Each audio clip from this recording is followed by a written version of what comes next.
I just hopped off another plane, another country, different money, lot of different names, lot of different places, lot of different dames. Lot of people could've got lost in the rain.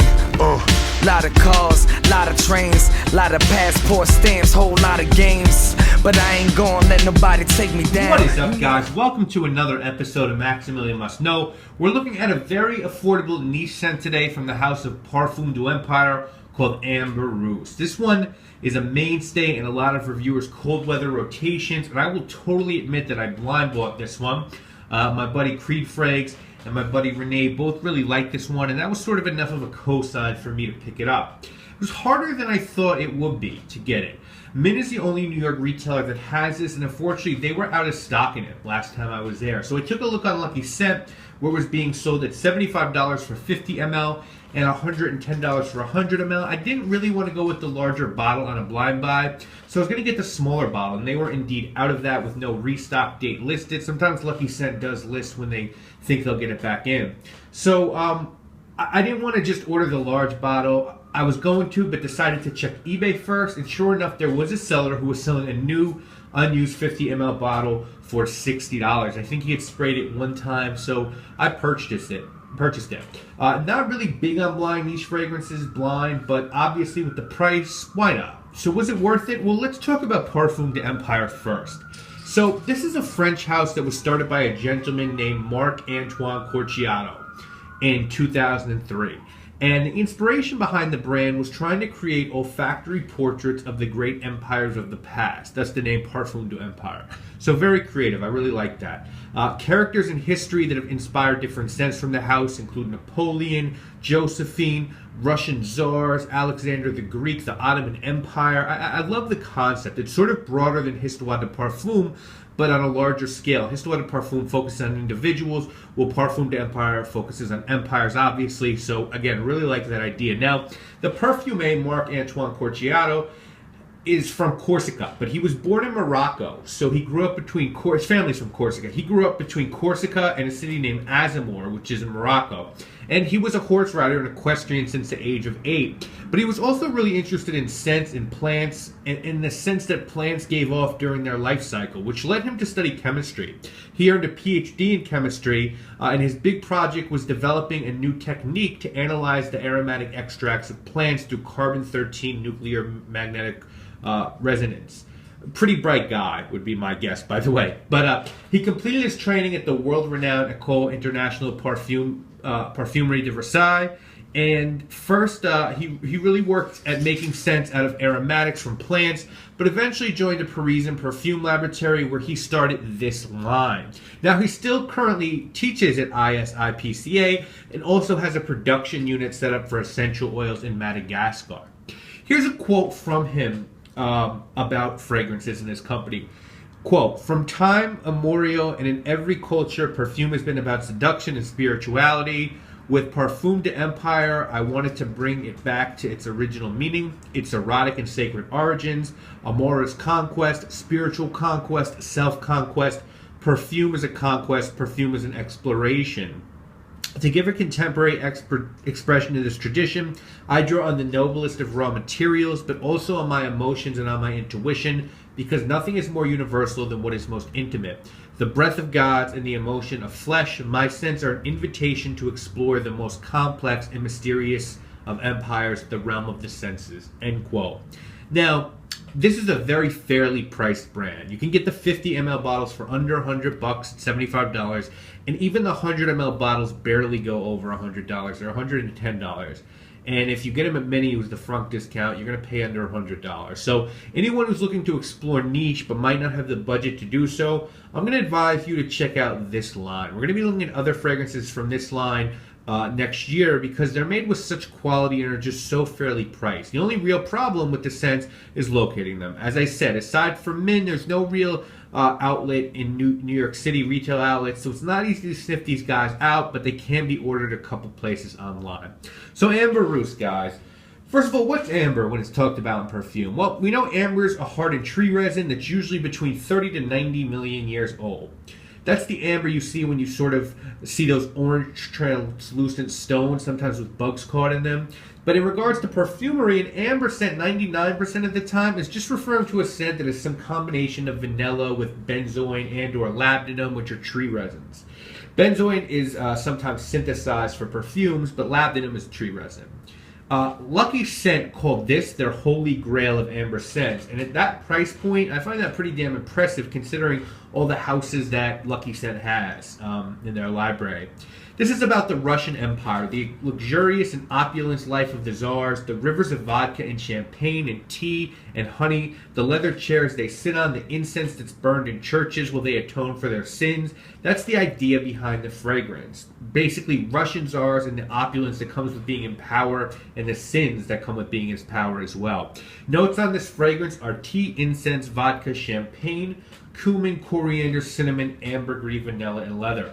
Now, as far as your presentation goes, it comes in a tube, a cylinder, plastic with a metal top, tin top, very, very sort of basic. A little blurb about it on the back, information on the bottom, barcode on the back, and in the bottle is just a nice little glass bottle with a, not a very heavy top. It's a plastic top, but it's a nice, relatively heavy glass bottle.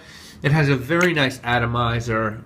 It's a beautiful presentation. I think the 100 ml is a little bit nicer because it's taller and it towers above your other bottles probably in your collection. But I have no complaints about this presentation at all. It's very simple. I think it's very refined as well. So what I get out of this, guys, is a heavy, heavy booze accord at the top. Don't know that I get much champagne. I do get the vodka, and it's easy to look at this and say that's because there's alcohol in this scent. And isn't a vodka note just a parlor trick to cast some positive light on the alcohol at the top of a fragrance? No, I don't think it is. I totally get the vodka at the top, almost like a vodka martini, which is called a kangaroo, with some olive brine thrown in to make it dirty. It has a saltiness at the top. Really, the most discernible notes in this fragrance to me are vodka, tea, cumin, cinnamon, and vanilla. Now, with that cinnamon and vanilla, don't even think about anything that is close to gourmand or dessert-like smelling. No, guys, not at all. This is a hardcore amber scent, and amber scents usually, for the most part, are dry, as is this one, very dry. Now, as this dries down, it gets spicier and a bit sweeter. The vanilla and cinnamon really warm up, and it turns into a true amber scent. And as it evolves, the projection sort of dies down and becomes a very high-quality skin scent. I totally get the vision behind this. I really do. Do I think this is what a room of Russian aristocrats maybe a century or two ago would smell like?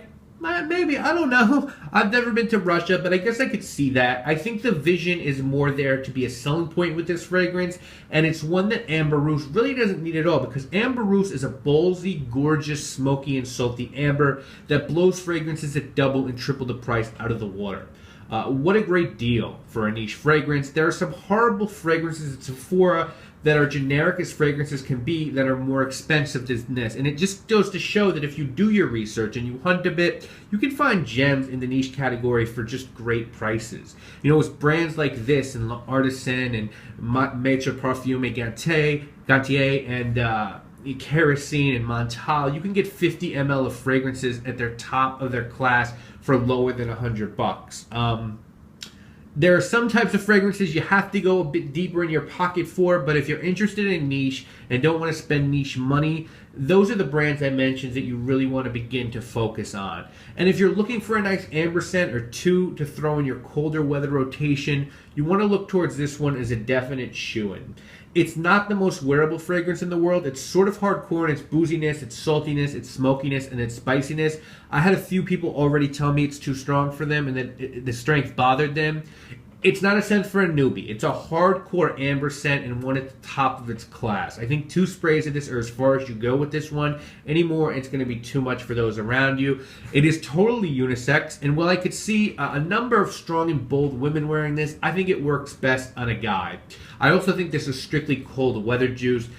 You don't want to wear this when it gets warmer out. Most ambers aren't going to do in that sort of weather, but the projection and longevity on this are both pretty tremendous. So what's the verdict here? I think there are 2 main takeaways, guys. The first is that Parfum de Empire is a house that is to be reckoned with and one that I really have to explore. Decant Shop just got a bottle of their highly coveted Musk Tonkin, which was limited to about 1,000 bottles, so I need to get my nose on that. I also need to check out their other big fragrances like Kiraman and Wazamba. When you look at their prices, it's just foolish to not truly explore all the house has to offer. And the second takeaway, number 2, is that I really like amber scents. They're just perfect for fall and winter, cozy, and feel right for cold. Now, as far as Ambre Russe goes, I'm giving this an 8 out of 10. The only problems I have with this fragrance is that it's not that versatile at all. It really can't be an everyday work scent. You kind of have to choose a time and place. And because of the price, that's okay. It's worth it at either $75 or $110 to have a bottle of maybe the best amber scent in the world lying around. There are amber scents that are more wearable, but they don't approach the quality of uniqueness of this one. This is just a literal steal. I would grab this. Definitely keep it stored in a cool, dark place, and this will last you for years. And even if you wear it 3 or 4 times a winter and fall, it'll be worth what you paid for it. The quality of Ambre Russe is just second to none, and I am so excited to see what else Marc-Antoine Corciato has in his repertoire. Next time I'm at Min, the entire line will be getting some attention from me. Anyway, that is this week's episode of Maximilian Must Know. Please stay tuned next week for another episode of Sample Shopping and another niche fragrance review. Just want to give you guys a quick update of what's coming on at the end of this year and early next year. I have so much coming up. We're really just getting started on this channel, guys. I'm just so excited, and I'm going to work so much harder to get this 100% the way I want it. When we get that 1,000 subscriber, we're getting close. We're going to be doing a random $100 gift card giveaway to Decant Shop. Get whatever you want there on me as a thank you to my subscribers. We've got lots of more reviews coming up. We've got reviews of a new shaving company that I'm in love with called Barrister and Man. That'll be coming up. We've got a Christmas collaboration coming up with myself and some newer reviewers.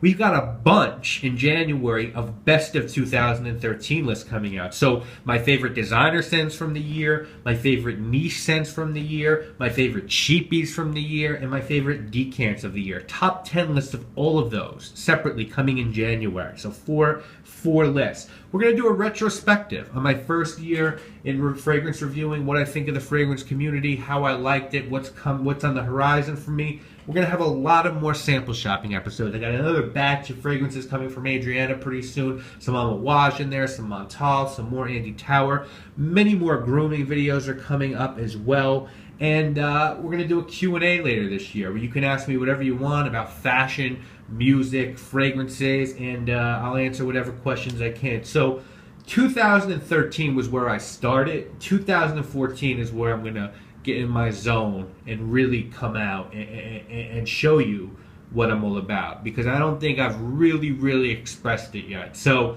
I think you're going to see a lot of great content from me next year. We're going to finish out this year strong with a bunch of great fragrance reviews. You know, next week is going to be another Creed scent. The week after that's probably going to be my favorite designer scent of all time. And again, more sample shopping, more grooming episodes, special videos, collaboration videos, giveaways. It's all coming, guys. Stick with me. Fuck with your boy. I am Maximilian. You know, I know. Off another bitch, another city on my tour, another couple zips. Broke up in it below, I get the motherfucker sent. Do it on the daily just to pay my motherfucking rent. I keep the Pyrex kitchen, said I'm a trap.